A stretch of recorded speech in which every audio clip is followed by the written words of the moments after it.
Okay, so okay, there. You guys can hear me? Those are who are yes, please. Can you hear me? Oh man, I think it's bad. No, I can. Yeah, Emily. Thank you, Emily. Great. So let's get started.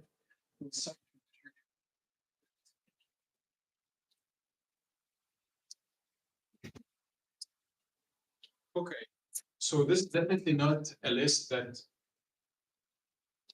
This is not a list that contains every single thing. Well, this is what you really should expect. I am gonna make it as clear as possible and try to shorten the list as clear as possible. Okay, as shorten the list as much as possible. Okay, so the first thing is I'll start with the green part.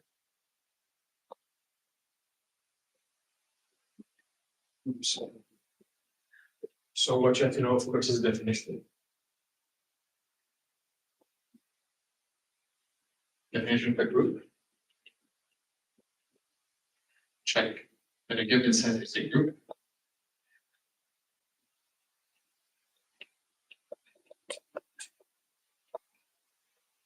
Right. I mean, you have seen that, for example, you take a group of convertible matrices, the symmetric group in a set, for example. These are groups under the composition of functions under multiplication of matrices.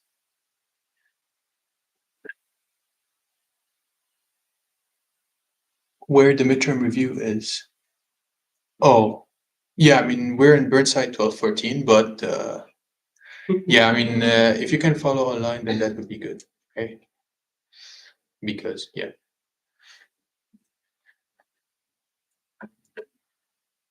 Great. So the GLNR is a group, sim X. These are the examples we have seen, right? Now, this is the definition. Now, you have also to know the order of an element. So to calculate the order of G. And you also have to know that what is the order of G to the M.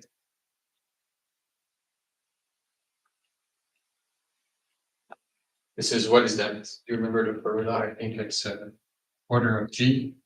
Well, let's write N over GCD Mn. The order of G is equal to N. Okay. Of course, calculate the order of G in a given example. Okay, I give you an example. You calculate the order of G. Okay. Yes. Are we expecting to know how to prove this equality? Yes, you should expect the definition. You should expect to know how to prove it. I can tell you prove it, or I can tell you what's the order of GTM. No proof is required. I can ask you both, okay? The goal is that you should know this formula. Now, if I don't ask you to prove it, you can use it. Okay, that's the good thing. If I don't ask you to prove it, you can use it. And say I ask you to prove it in question part one. If you just know the answer, you can just and you forgot how to prove it, you can just use it in the next question. Okay, say I know that the answer to this is that because it's notes, and then you forgot how to prove it. I'm not going to penalize it. Okay, so and you should be able to state it and prove it. Okay, so I can tell you what's the order of GTM. You do not need to justify your answer. That's you just write this, for example. And from this order of GTM, and you should be good. Okay, great. Now, for example, we have inverses and identity elements. You have to show the uniqueness of these, right? You have to know how to show the uniqueness of these elements. Can you guys see? Is it clear? Can you guys see well, or the ones attending? Okay. Okay, so inverses and identity elements, you should show the uniqueness of them. And then we did an example, for example, examples, for example, x squared is the identity for all x in G, then G is a bit.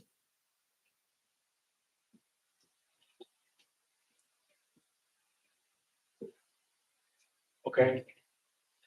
So these are really the beginning of the group theory, right? This is the beginning of group theory.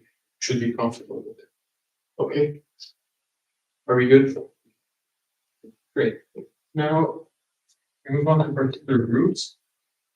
Z modulo and Z.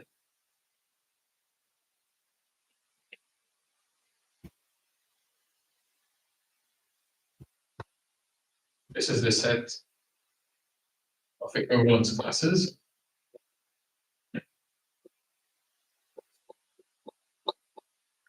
Of the following relation of the relation. These are in Z, right? So 0 but n. X and Y are in Z.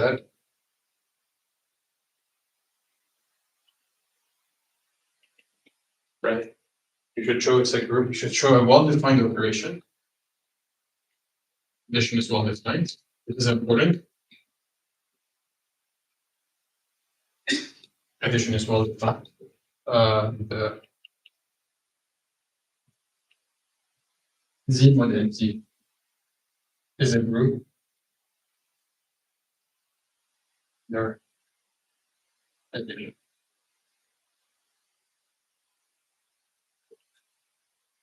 Okay.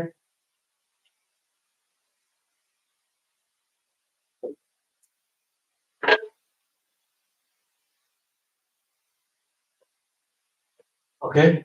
So Z mod NZ is a group under addition. You should be able to show this. Okay, any questions so far? Are we good? Great. Now, after you've seen Z mod and Z, what do you define? You define the unit groups. Un, the set of equivalent classes mod n, such that GCD in n is equal to 1. So now what you should show here, you could show here what you should be able to show that the GCD xn is equal to GCD yn if x is congruent to y mod n. Right, you remember that this is a assignment question, right? You have to show that the GCD of something nn is equal to the GCD of something else nn. In other words, you have to show that f from z, say to z, that sends, from z mod nz to z, that sends x, the GCD xn is a well-defined function. This was an assignment question.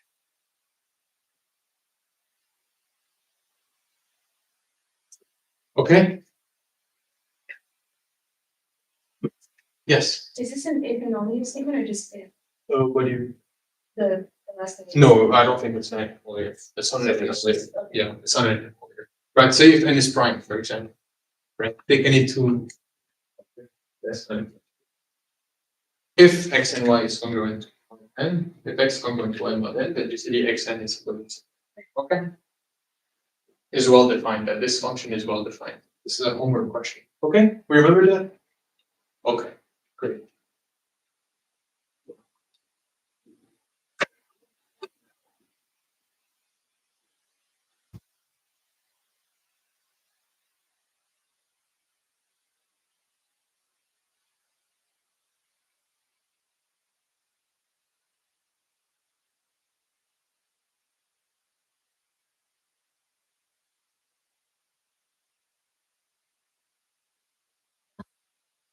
Oh, are we good with here? Are we good here?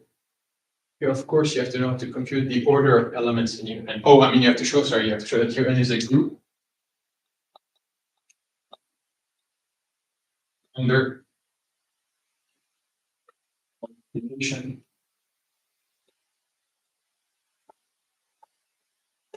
mod n.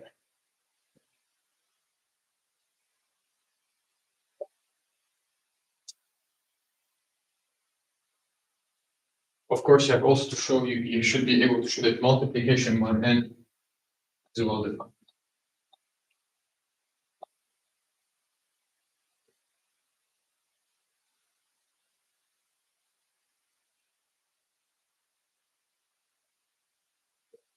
Okay. So this is about the integers z mod n z. You know the section of integers. Any questions on that? Is it clear what you have to know about this?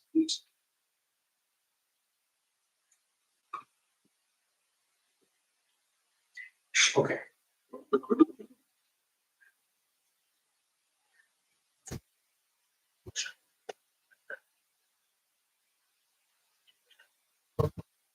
Yeah. It's just like, is there a, what's the clear difference?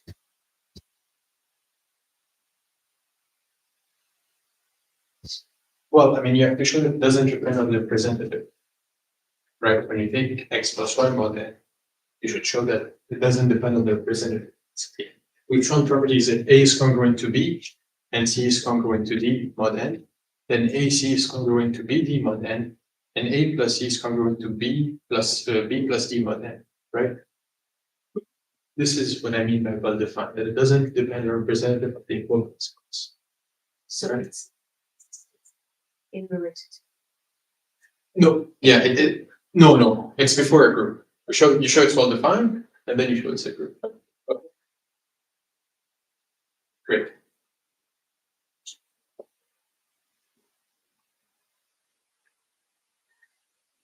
You mean, yeah, I think this will be posted. Yeah. So I will post it. So if you have to go, then yeah. Okay, so this is the stuff you have to know about Z, but then C and U.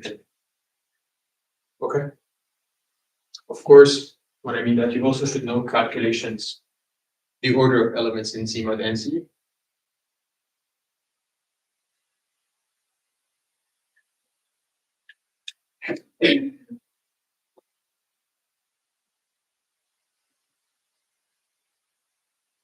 Okay, you should know to find the order of the two groups. Great. So far, so good. Yeah. Are you going to be graded on the way that we show what the order is, or just the fact that we found it? No, I can tell you what's the order of that one. Yeah. And then if I tell you no justification is required, you can just like tell what the answer is. But if I say nothing, you should justify. Okay, so if I say find the order of something, you should always justify, unless I tell you that no justification is required. Okay, great. So is that clear for this? Okay, great. Now, first you have to know how to find your n. For example, I have to tell you U5, you have to tell me that's the set of 1, 2, 3, the classes of 1, 2, 3, 4, things like that. Okay? Good. Now, what you have to do, like Range's theorem. Next section is Range's theorem.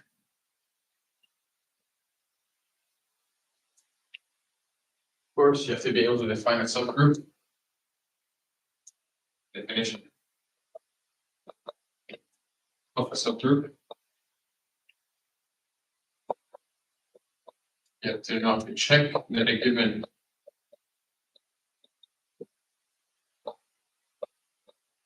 subsets of a group G, the subgroup. So it's like when it comes to the very basics, right? The very basic things. This should be able to tell me what a subgroup is. They will define what a subgroup is. Okay, is this a subgroup? Should be able to tell me that.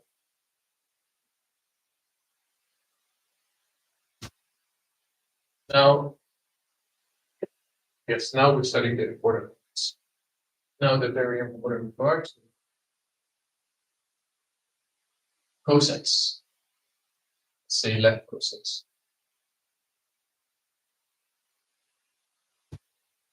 Okay, this is really we're starting here to get serious. Right? Left cosets. So these are equivalence cases of the following relation. X is related to Y, right? I called it L, right, in class. And then L, X, Y inverse X belongs to H. So here H is something. H is the subgroup of G. The left cosets are equivalence have the following relation. Okay, I can ask you, show that L is an equivalence relation on G. G. Compute the equivalence class of X under L. You have to show that basically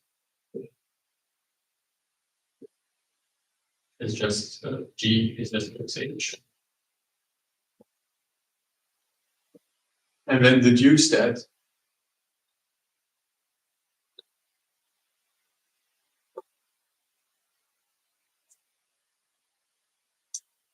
deduce the equivalence class property. So two cosets are equal or disjoint.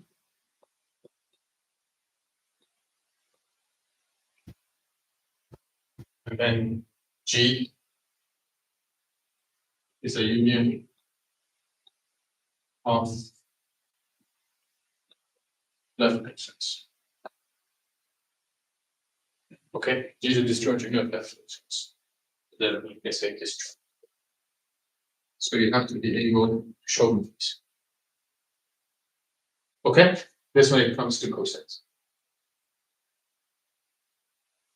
Okay. Now,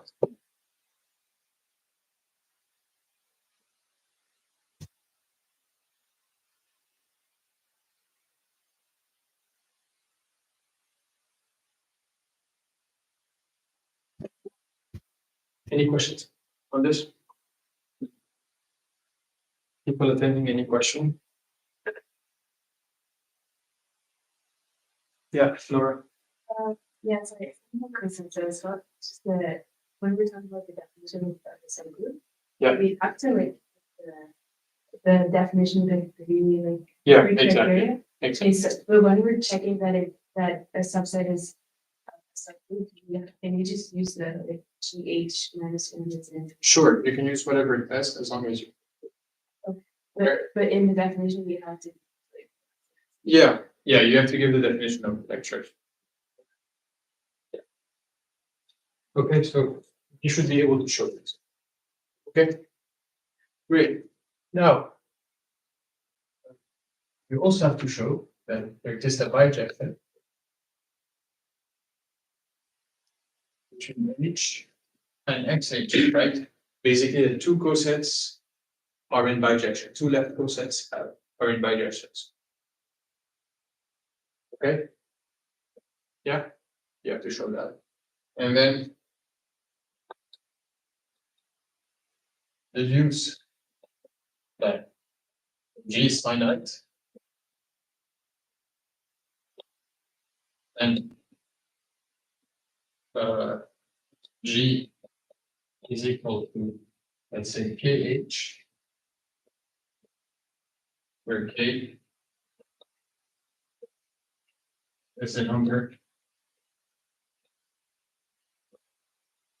of left cosets. Okay, you remember how we did this? We partition G into this joint cosets. All of them have the same length, have the same size, sorry. And that G will be K, okay? And then deduce Lagrange's theorem.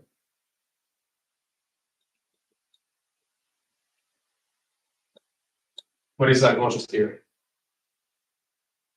In like one line, G is a finite group.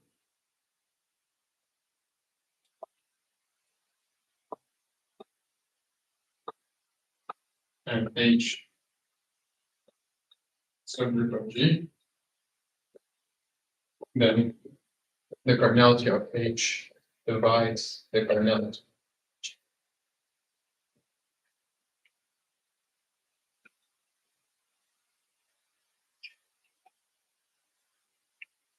Okay.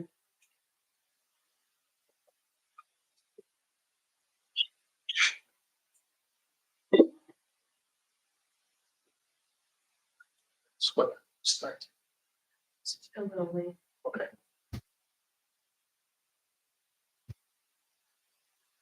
Oh, 20 minutes. Okay. Yeah, exactly. This is wrong. Yes, this is 8:30. Yes. Okay. Okay, so this is what you have to know about Lagrange. You have to know the left cosets. You have to know how to prove Lagrange. Okay, you have to know each part of it. I can tell you to prove this one, or prove this one, or I can just tell you state left.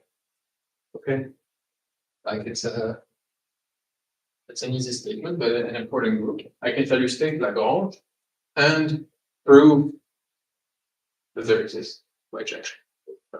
From between two left cosets, you can find a bijection. Okay. Any questions? Any question? Great. Now we move on to right cosets. What you should know about right cosets.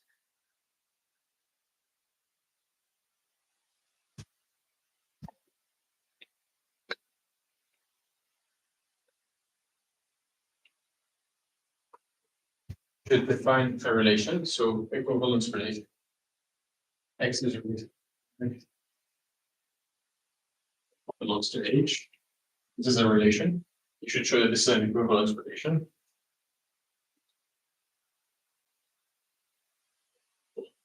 For example, a good question would be find an equivalence relation for which the right cosets are the equivalence classes.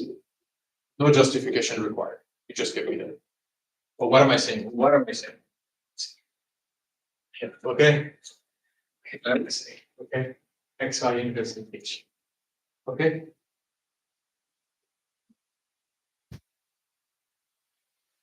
Ty is called left coset the intercept of that. Right coset first. Okay. Okay. Is an equivalence relation. Now you should be able to compute the equivalence classes. So if you tell the equivalence class are in each X. And you should also be able to prove, well, I don't think we did this stuff. Yeah. Okay. And then what you have to show is that there exists a bijection from G mod H, G left mod H, to G right mod H. Right? Remember this bijection? You send GH to H G inverse. This is the set of left cosets. This is the set of right cosets. GH to H G inverse. Show F is well defined.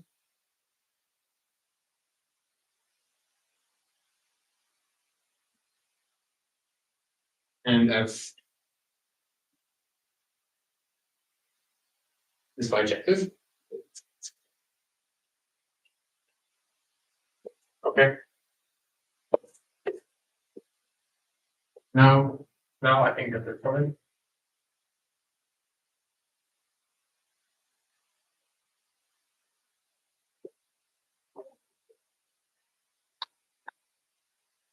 Oh. That. Of course, here you have to say, you have also to show that the right cosets are disjoint or equal.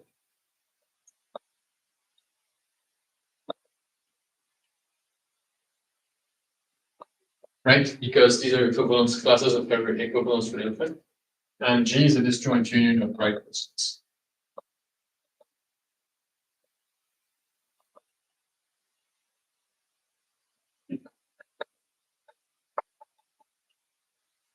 And then you have to show that the left coset, that the number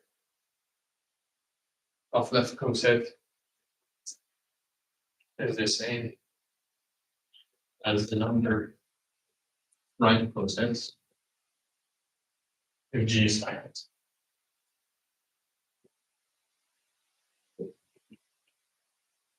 You can take this like this. So I mean, technically here, what application I give you, Okay, so say a group has 3 left cosets. How many right cosets does it have? Right? This is an easy show and apply, basically. Okay. Are we good? Any question? Okay, now you have to show the properties of left cosets and right coset. Property of cosets, this is something you're responsible for. Property of cosets.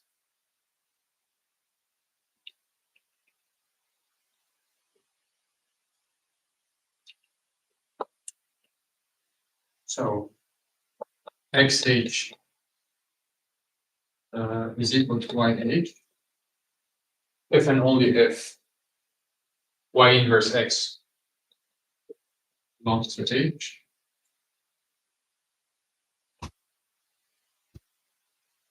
If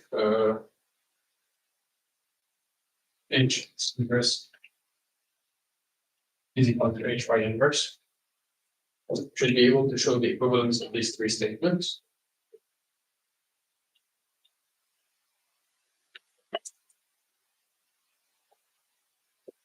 I mean, these follow really from the equivalence class properties, right?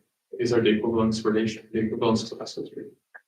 This doesn't really have to do with groups. It's just more playing with the equivalence relation cluster. You're saying number of right cosets at G is, what is the last thing? It's same as the number of right cosets if G is finite. Oh, Okay. Any questions in the? Okay, this you have to show. This you're responsible for. Okay. And then you have the conclusions there.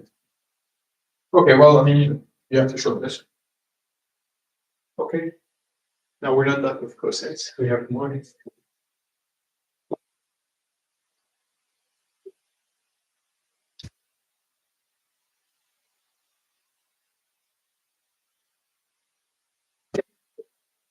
Now, computing left and right cosets.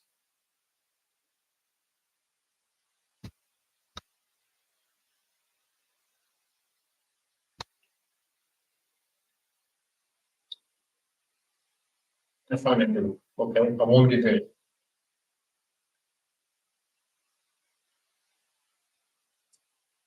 Okay, so H is a subgroup of G.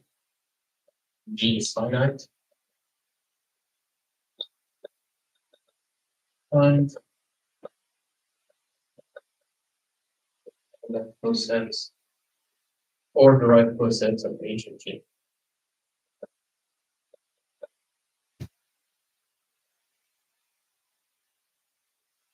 That, if you remember, first, I mean, how you do that? First, for left coset, for example, I mean, the same you do for right cosets. For left coset, you start with PG and it's H, which is H. Right? And then you pick an element that is not an H, and you find another left coset G1H, where G1 does a little fringe. Right? And then you pick a G2H, where G2 does not belong to the union of H and G1H. Okay, and so on. So basically, you have to find the representative of a distinct coset. Find a set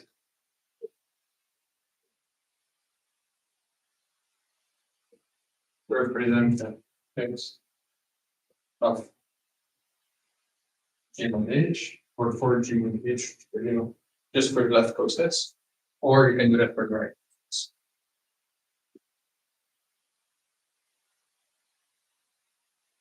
Okay, yeah, I've done that in class, right? I've done that in class and all. So please be sure you cannot do that. Okay. I'll say something maybe here. Before I forget. So in order to make things easier. So no questions from the time we start groups on. Right? Okay, so let's take everything before groups. The only part that covers that is only the first question, which is the Euclidean algorithm. Okay, so you won't be in charge of proofs of the previous one. And sorry if you studied that. But you know, I think it's you won't be in charge of that. Okay. Wait, which one? So like everything before groups, you won't have a lot to just the Euclidean algorithm. This is the first question. Okay. And everything else is after group. After groups, yes. Okay. So I mean, I just said it's now so that you can just focus on groups. I'll be more precise with groups. Okay. Yeah.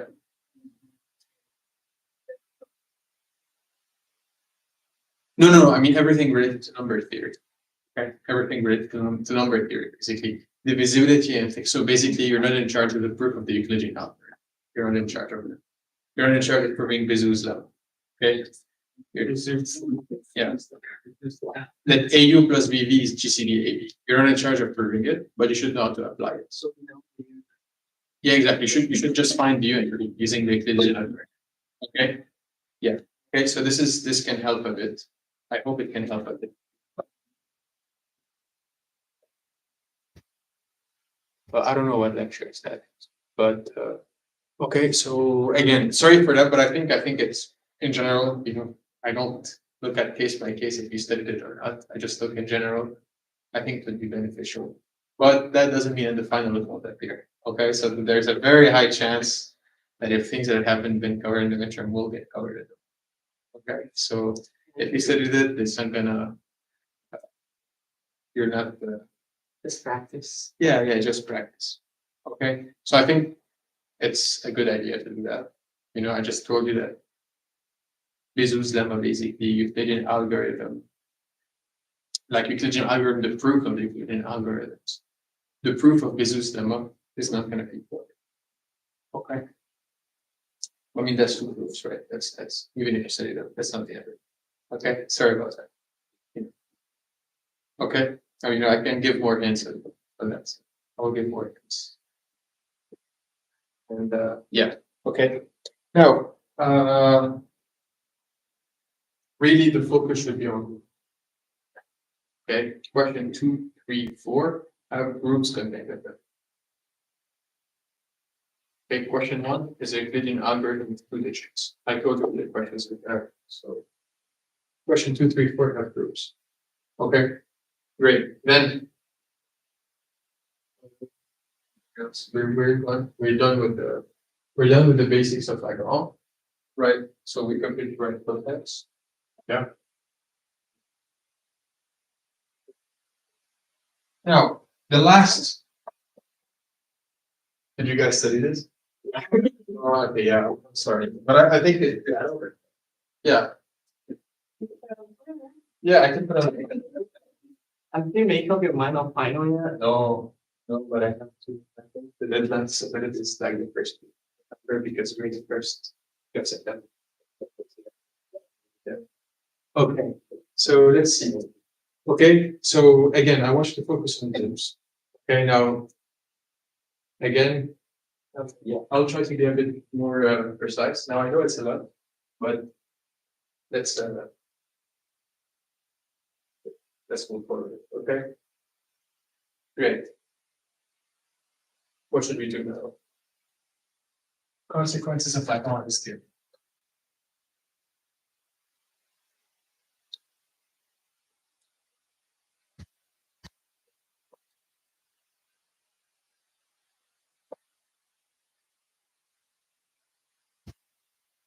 That's a hint. Okay. Yeah, danger. Doesn't look as good as our theory. Okay. So what you have to show is that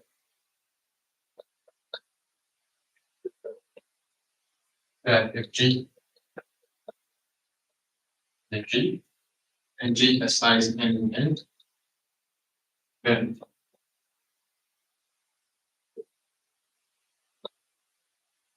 subgroup generated by G is finite.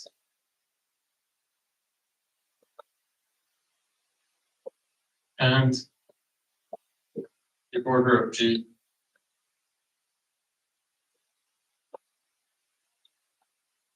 divides the size of G.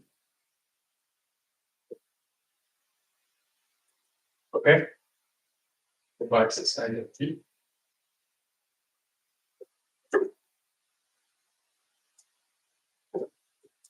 Okay, and do we know this result? Yeah. Have we said this? So it's a good idea to study this result.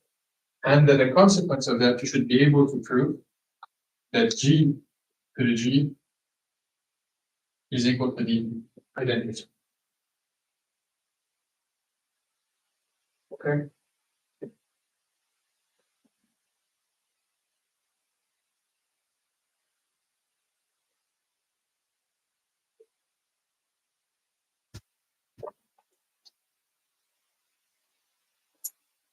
Okay. Yeah. And you should try this and apply it. And apply it. Two results where you can apply this. Fermat's simple theorem.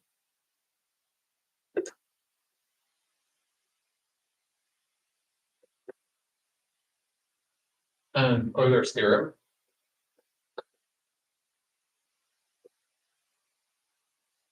What you should be able to do is state that,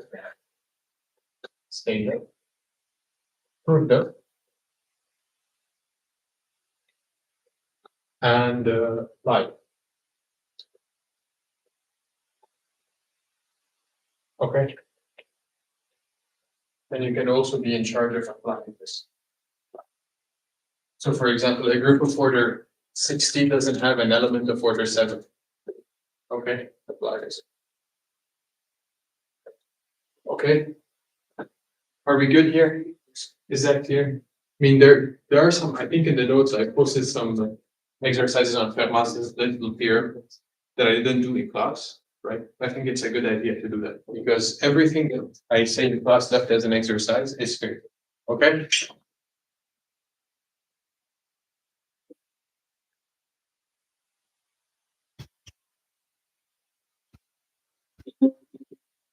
You should be able to state them, prove them, and apply them. And you should be able to prove this. Okay?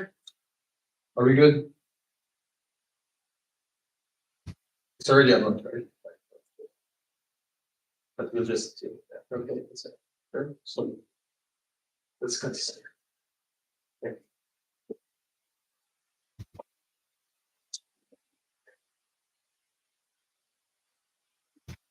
Is this fine? Is this good? Great. Now, another thing on Lagrange's theorem or the partition of process. Or no. That theorem. Okay, so what do we have to do now? What else did we do? After Lagrange, what did we do? Cyclic groups, okay.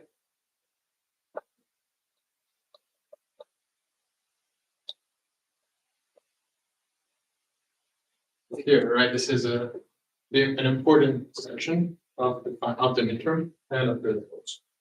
Definition. So what you should know. Definition of cyclic groups. Of cyclic.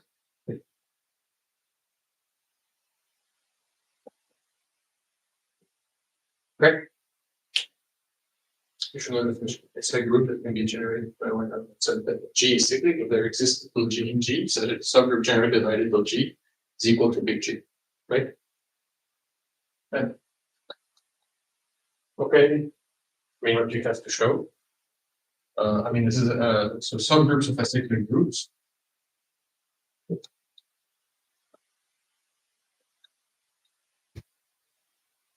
Are cyclic. This was a homework question, right?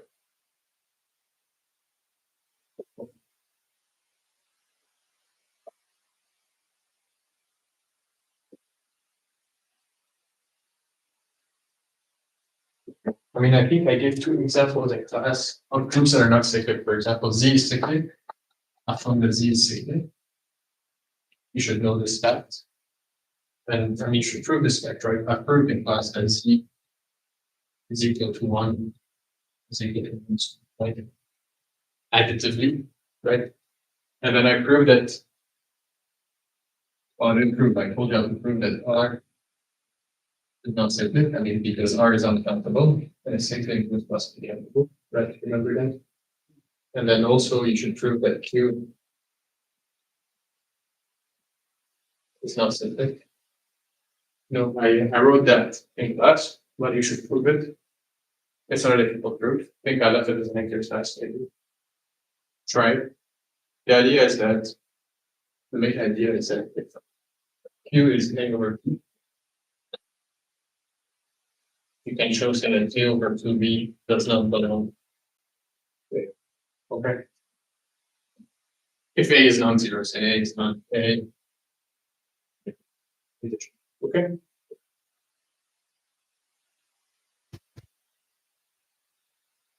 So these are very good questions. Great. This is the basic of cyclic groups. What you have to show is that, okay, now we can, okay, well, another thing, well, now we move on to finite method. Cyclic.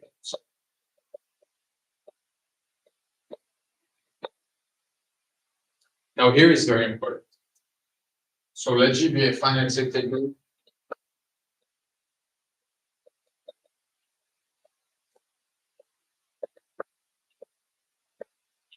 With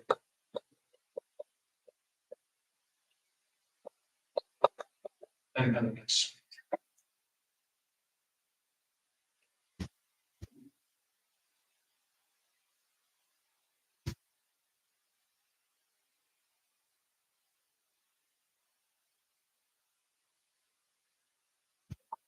You have to show, for example, G is equal to little g with an only in G has a third fixed rate. But it's little g for generator. Okay. Over here we can write in with the G. So G. G, and you can do that. Okay. 2. Okay. For every n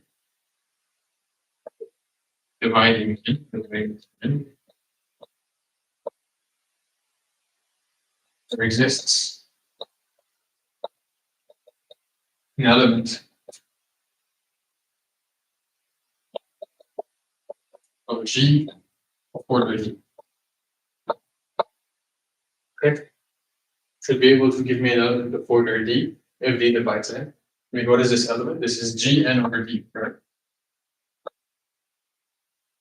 As order D, basically. You have to show that. Use it with the GCD formula. The order of G to the M is n over the GCD n and n over D. Okay, this what all of these are in the lecture notes. Everything here was in the lecture notes. Okay. 3. For every D and n dividing n, there exists a subgroup of G of order D. So basically a subgroup with D elements. What do you have to do? Is just you take the subgroup generated by G to the n over D. This has D elements because G to the n over D has order, right? Okay.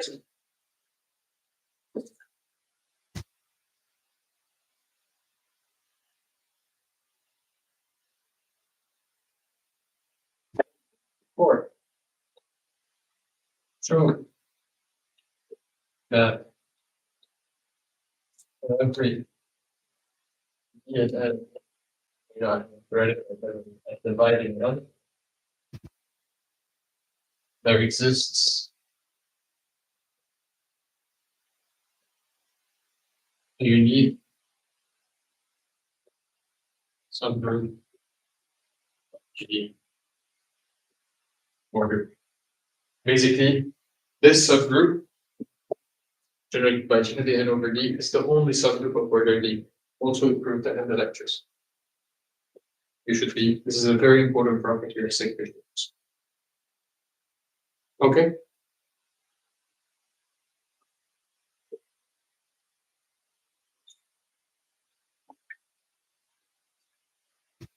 Let's see if people ask questions.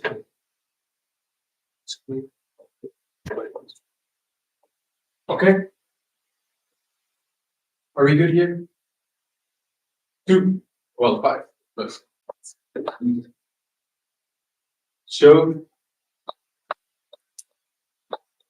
that G has 5n generators,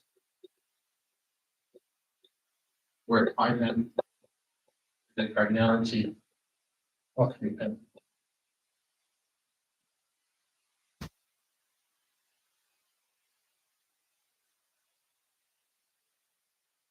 Okay.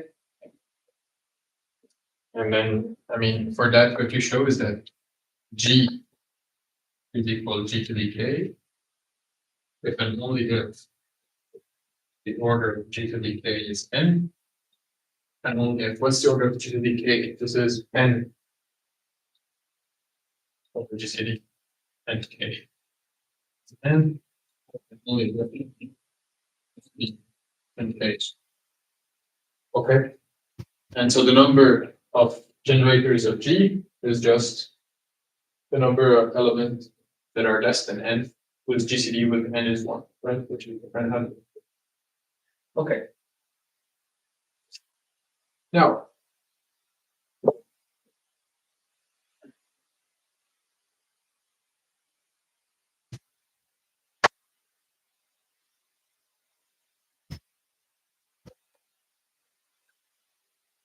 okay.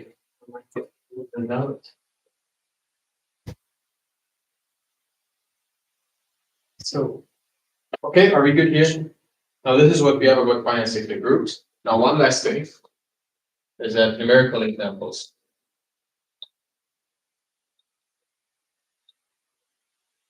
Okay, so find the subgroups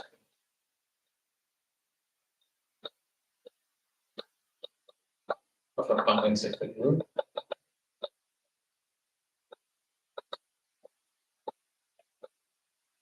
And find the generators. Okay.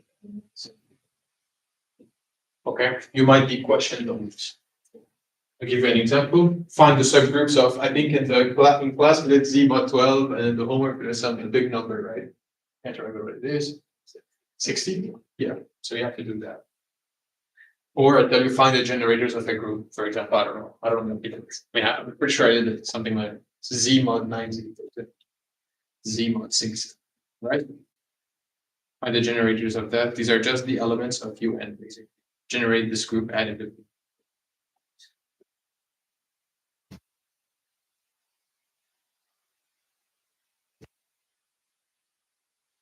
Okay.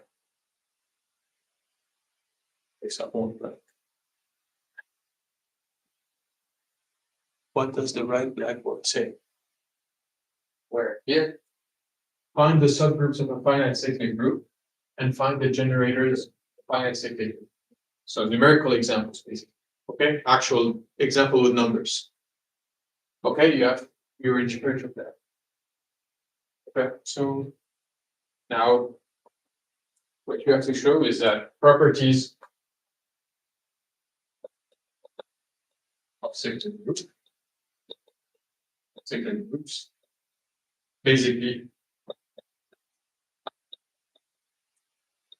cyclic groups are abelian.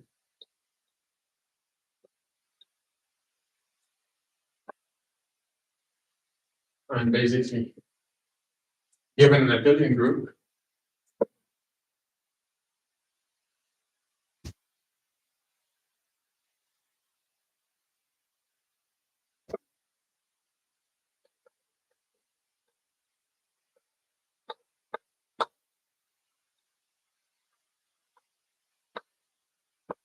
determine whether it is cyclic. Okay, so if I give you an Abelian group, you should tell me if it's cyclic or not.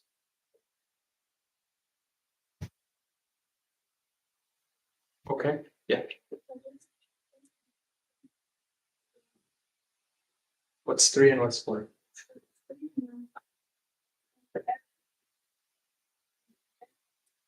Yeah, okay, so there exists a subgroup, right? 4 is that there exists a unique subgroup. No, if you just show 4, for example, I can split 3 alone and 4 alone. Or I can tell you prove 3 without proving 4. Right? Basically, if I don't ask you for the uniqueness, again, just make sure that there is. Or I can ask you to show that there is the uniqueness. Okay? Yeah, I mean, if you prove 4, then 3 is already, right? That is a But in an exam, for example, I can ask you prove 1, but not the other. So if I tell you prove that there exists a subgroup of order D, you don't have to prove uniqueness. Okay? Okay, are we good here? Great. Okay, this is what you have to know about cyclic groups. You're gonna have a question. Okay, cyclic groups, you will have a question. So please know these facts. Okay. Great. Good. After cyclic groups, what did you do? Before working groups, normal subgroups. Right? Normal subgroups.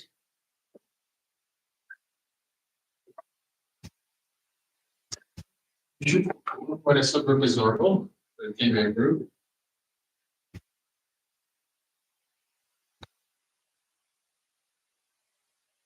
Normal subgroups.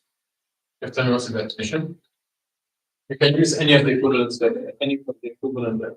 So I use basically G and is equal to NG for all G and G. Okay. Okay.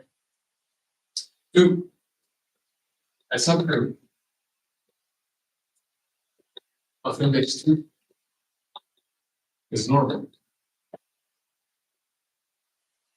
You should be able to show that.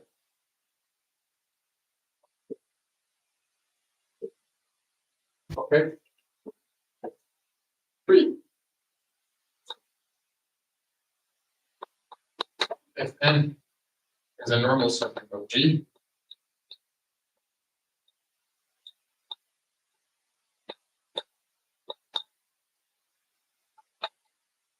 then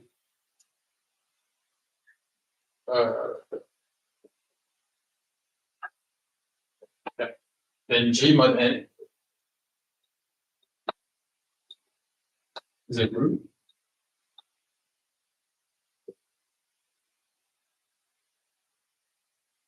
Right? Here you have to define an operation. You should show that this operation is well defined.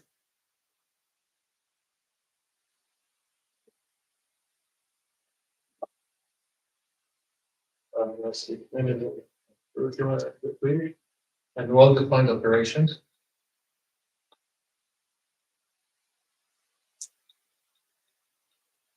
Be able to see this operation is well-defined. Right? You can tell me this is the operation.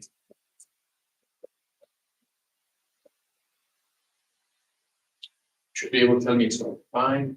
Then you should show the identity element is the cosec n, right? G1 n bounds the cosec n, and Gn states G1 n. That's the inverse. These are inverses. Use them and apply them. Right? Then I mean you should be able to apply all the things we have seen to G mod n, right? Because it's a group, you should be able to apply Lagrange's theorem. You should be able to apply the order of elements. So find the order of elements in G mod n.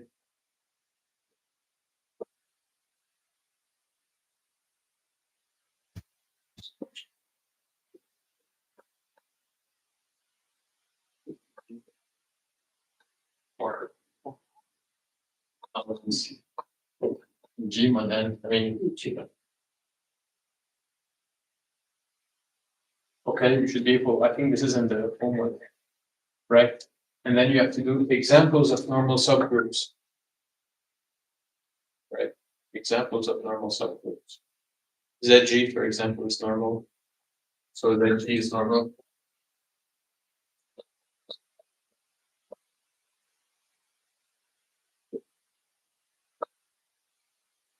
G.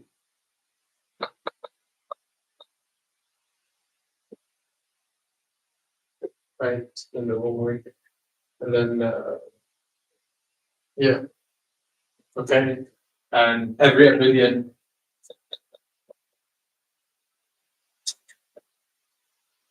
Every abelian.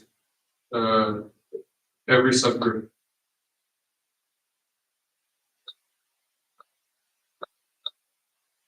An abelian group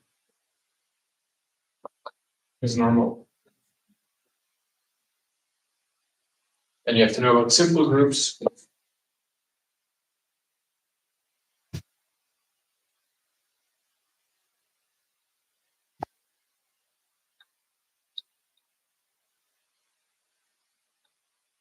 These are groups that have no normal subgroups besides the identity and the group itself. So we should know that Z dot PZ is simple.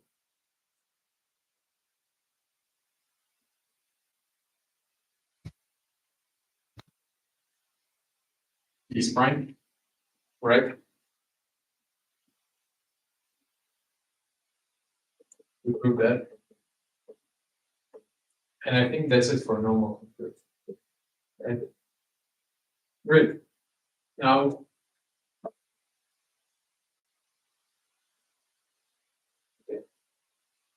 what do we have to do? The symmetric and alternating. Okay.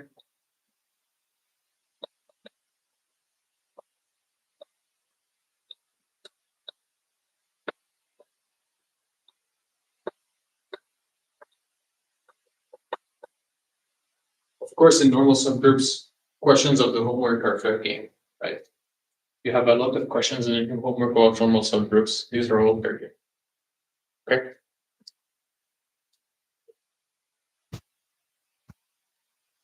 Alternating groups. Yeah. Okay. So the definition on, let's say, on hand letters.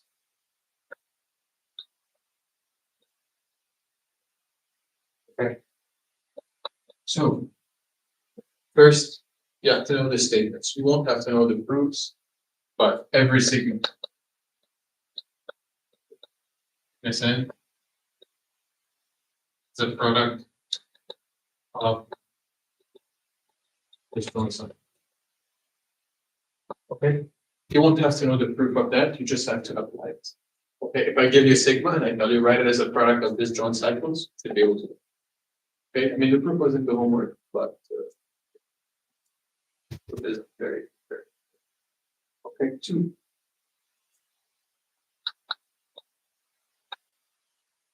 In order of sigma and Sn, right? The order of, let's say, sigma and Sn, you have to know find the order of that permutation Sn. So I mean, first,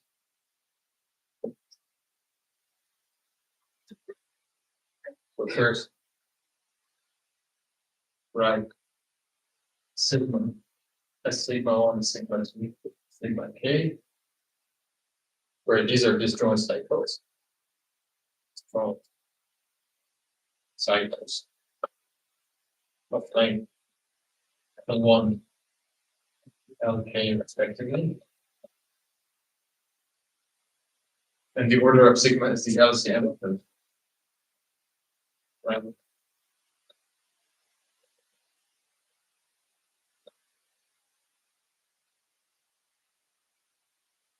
I should know how to prove and apply that.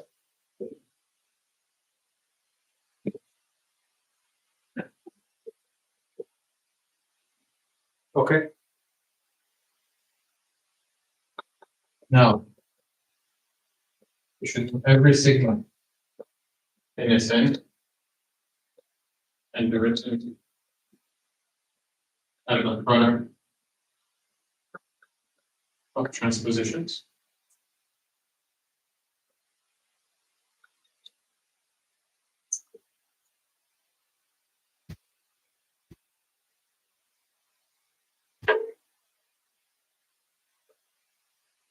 Okay. Yeah, I think I should. What uni is this? Okay, you should not do that. Okay, remember I did this. So first you write every cycle as a product of transpositions, and then you have sigma as a disjoint union of cycles. Then that's what you should do. Then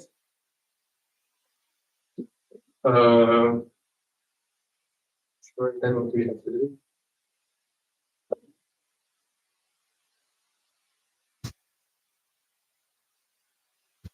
Design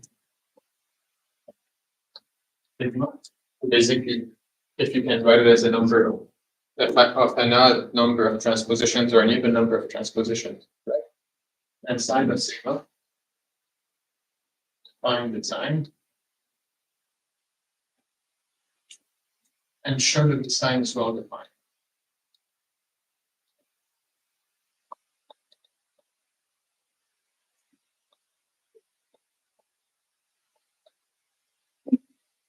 Okay. Then compute the sign. If I give you a sigma, use sign of sigma, and then show that sign is not fixed. Basically, sign of sigma out.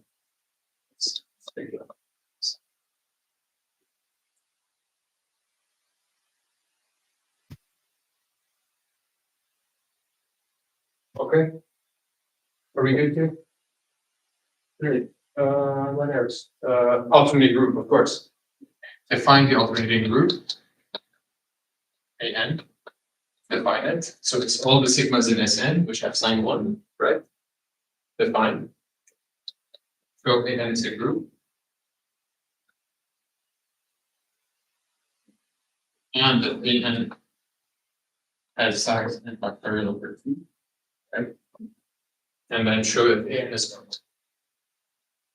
Of course, this you can see that anyway, but it has index 2, so it's not one way to do that. But it has index 2, so AN is not minus. Okay. Are we good? One last topic.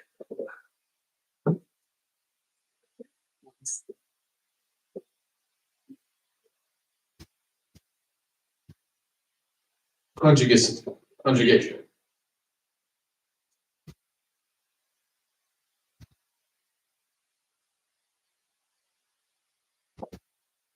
Okay, so show that conjugation is an equivalent relation.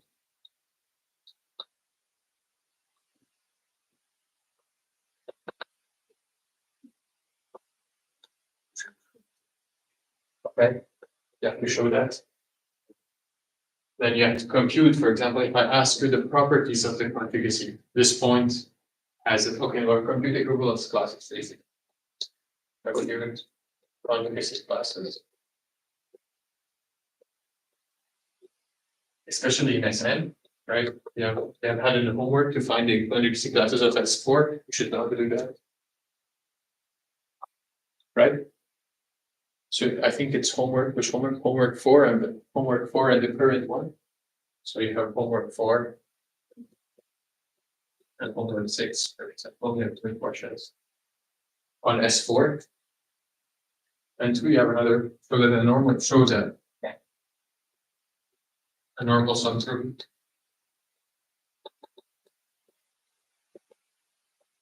is a union on the classes.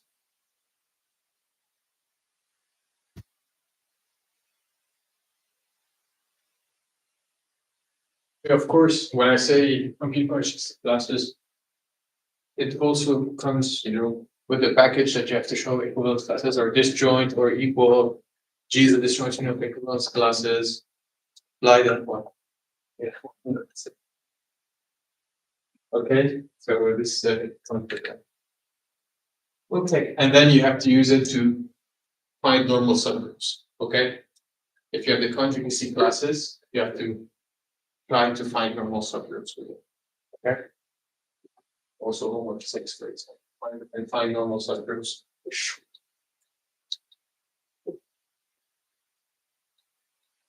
Possible. And really, we're working in SN. When you do that, we work in SN. I mean, we know this question really works in SN, please. Or no place.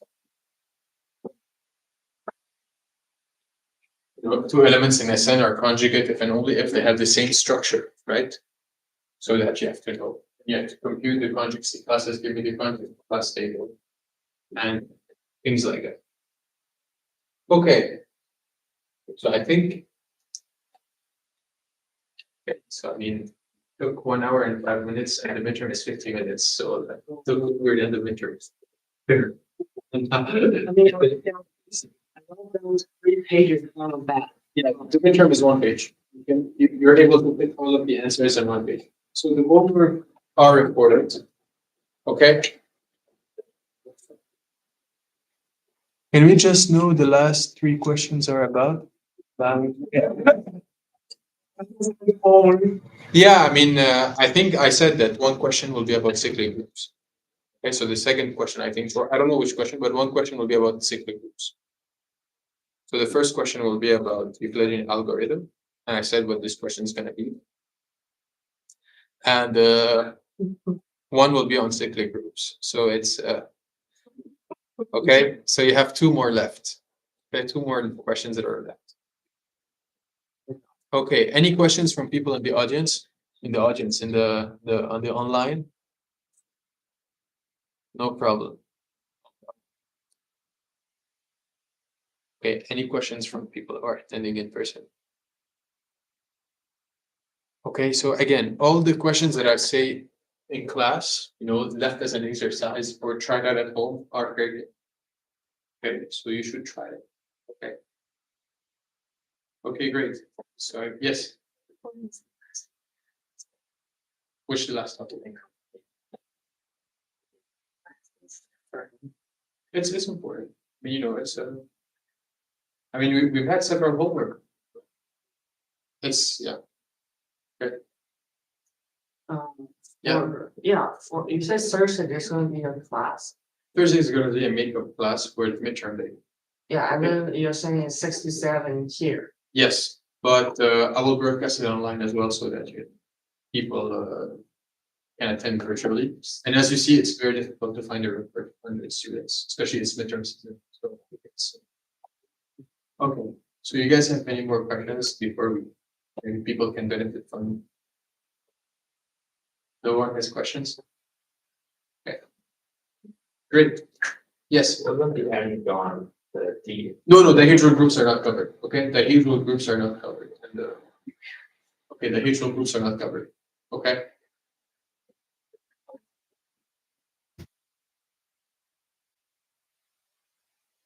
Okay, the hedgerow groups are not covered. Okay, so I will not ask you anything. Okay, so again, I think I'll see you for the midterm a few times. But anyways, good luck to everybody, and then I remain at your disposal for questions. Okay, people online. Oh, great. Any questions from the ones attending here? No? Great.